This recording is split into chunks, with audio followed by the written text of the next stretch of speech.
to the system because it's so rare, and it speaks to how talented these guys are, what they do as a whole. And it is. You'll see. You look around the league, you'll see guys playing long snapper for 10, 12, 13 years because once you get a good one, you don't want to give them up. Yeah, I tell you what you said about people that take it for granted. I see a comment in the chat room said, "How hard can it be? You bend over and snap the ball," and that's what people think. I mean, there's no denying it. Go out and try it. Go out and try it. I agree. It is not easy. It is not easy.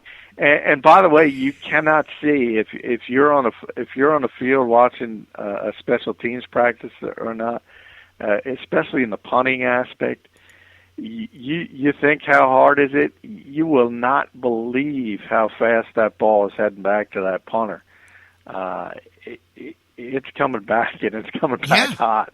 So it's like it came out of the jugs machine. They're not just handing it to the quarterback behind them. I mean, there's definitely. And hey, try doing it with nobody on the field, let alone with everybody around you and defense coming after you and everything else. I'm just saying, I have bent over and say, "Hey, man, that can't be that hard." Wow, man, I can't even get the ball 3 feet back there. Mike Morris was probably the most famous long snapper in the league. He was so good at one point for Minnesota that he was on the cover of the Sporting News. And he's still a radio host in Minneapolis, and his nickname is the Superstar. All from that. And he was a long snapper for about 13, 14 years. But again, I encourage you. If anybody has the chance to go to training camp next year, most people don't even pay attention to special teams and don't pay attention to the kickers and punters. They're off on the side with the long snappers. Just watch them watch the long snappers for a couple minutes or so and see how fast that ball's coming back. You'll probably gain a new appreciation for what they do.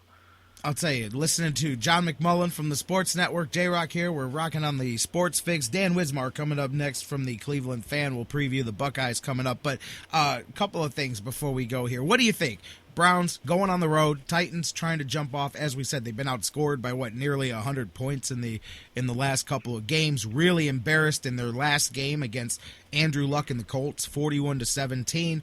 Browns preparing for it out of a bye. What do you think happens this week? Do you think the Browns buckle down, serious, go take care of business on the road, or do they come with a little bit of a malaise out of the bye week? Well, I don't know if there's going to be a malaise. I just, it's a mentality, and I'm with it with the Saints now, and that's supposed to be a good team. And you mentioned the last time the Browns won on the road was in Minnesota last year. Yeah. And until they went on the road, it's tough to pick a team. So, I think this is a dangerous situation. As I said, they're going in to face a desperate Titans team that I think is as I said, they're embarrassed by the way they played. I think maybe the worst thing for Cleveland was the fact that they got beaten so soundly by Indianapolis. I think they're going to be ready to play, and I think it's going to be far more difficult than people think. And I think, Tennessee will probably get it done by a field goal or something. Wow. Well, hey, but you know what? What you said in there is the reason why I can totally dig what you just said. When the last time you won a game on the road was exactly 300 and actually a week beyond 365 days ago, that's where you can't take anything for granted, because until you go out and do it again, I mean, they've only had one chance here this season, so we'll see. You went to Pittsburgh. We know what happened. Let's see if you retool. And speaking of retool, that was something I noticed Mike Pettin asked, obviously, about did you change anything on the run defense during the bye week? And as soon as I heard that asked, I'm like, well, okay, what can you really change this early into the season? You can ask guys to play harder, which is what he said he did. He asked everybody to go take an accounting of themselves and can they give more, all the stuff that you tell every player when you go to the bye week. But, I mean, outside of a few tweaks, outside of, telling your corners to play tighter or your linebackers to squeeze in a little more, I mean, other than that, what really can you change 3 games into the season, Well, and you're not really, again, that's where we talk about the overreaction aspect of the week to week and the fact that, you go through training camp and you try to develop your identity as a team and your identity as a defense, and you're not going to change it after 3 games. That would be silly. And generally, just understanding the way coaches think, when you have guys who've had success in the past, and certainly if you look at a Carlos Dansby type, he certainly has. The main issues coaches usually harp upon are alignment responsibilities and getting in the proper gap, because that's usually the key to good run defense. And that's what I imagine they've been preaching. It's not going to be changing a philosophy because you've struggled against the run and you had an extra week to think about it. It's going to be trying to coach up technique and trying to make guys understand they need to be more disciplined and play their gaps, because one of the biggest issues for defensive coaches, no matter what scheme they're playing, is the fact that by general, guys are looking to make plays, and sometimes to make plays you forget about your responsibility, and that's where you get those long runs and those gashes, because you have guys trying to do more than what they're asked on a particular play. So I would imagine that's what they've been trying to hammer home this week. That's funny, man. You talk about. I remember Sean Rogers when he used to play here, and everybody said, "Oh man, that's one of the few Pro Bowl players that the Browns have. Boy, he's so athletic. He can dunk a basketball. He's such a big guy and all that, and he's always making plays." And it wasn't until I had some coaches, sit me down and then go, "Now watch this. He seems like he's doing all these things, but he's going rogue. He's doing all his own stuff. He's leaving his gaps. He's leaving his guys out to dry. He's making his plays and actually making the defense worse instead of better, because he's going for his numbers and his stats and so on and so forth." And then that really opened my eyes to go, man, there's so many times that people don't realize that a guy could be going beast mode, but it's actually hurting the team. You would think, well, how? A guy's making plays. But Jim Leonard said something this week, and I was like, that makes sense. Or said it last week about he's been in this defense, and that a lot of these guys are just trying to do too much. Like what we just said, they just need to peel. As much as it sounds like you should try harder, they need to peel back just a bit, stick within their assignments, and the defense will work. And, that takes time not just to do, but to trust. Because if you're Joe linebacker, you get paid based off what you do. So it's easy to say, be patient, let the plays come to you. So you got to learn to trust. Once the defense works a couple of games and everybody starts to trust that, okay, this is all going to come together, then that might work. But you've got to get there.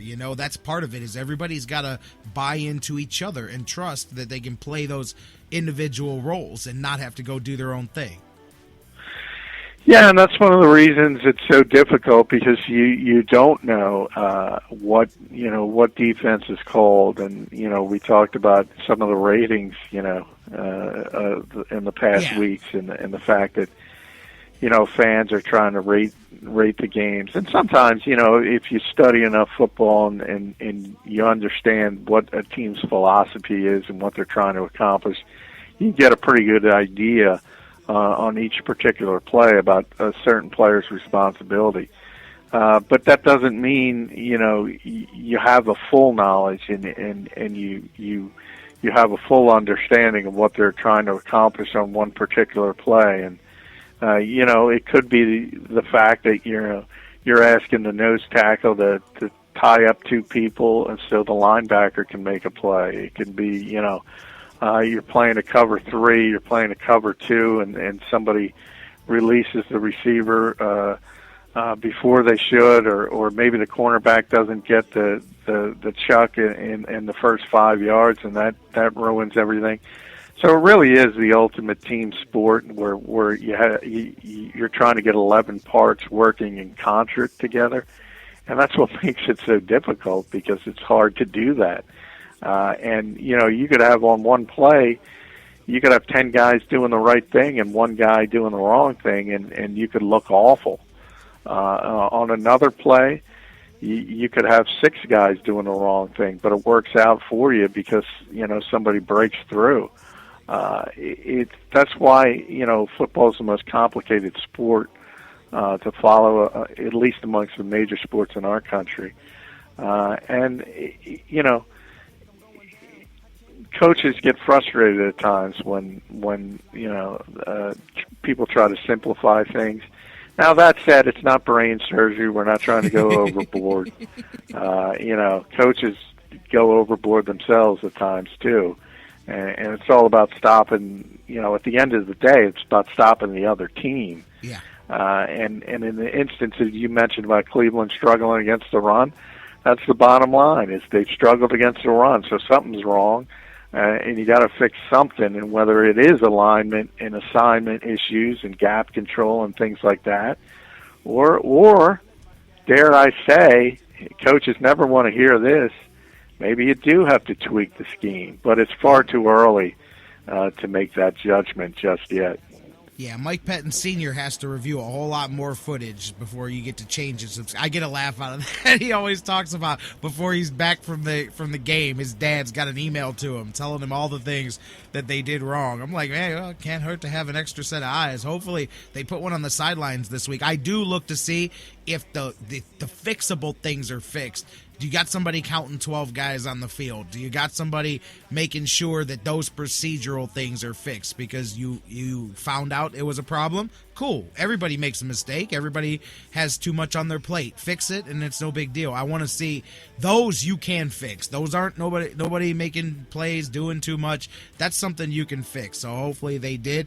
And we'll see, man. I'll be very interested to see how the Browns react to an early bye week and going on the road here to a hostile environment, trying to get a win. You brought up that run defense. I mean, you got Sean Green, Bishop Sankey's looking to get going. I mean, there's definitely, you got some runners on the other side that are going to test that defense coming out of the bye.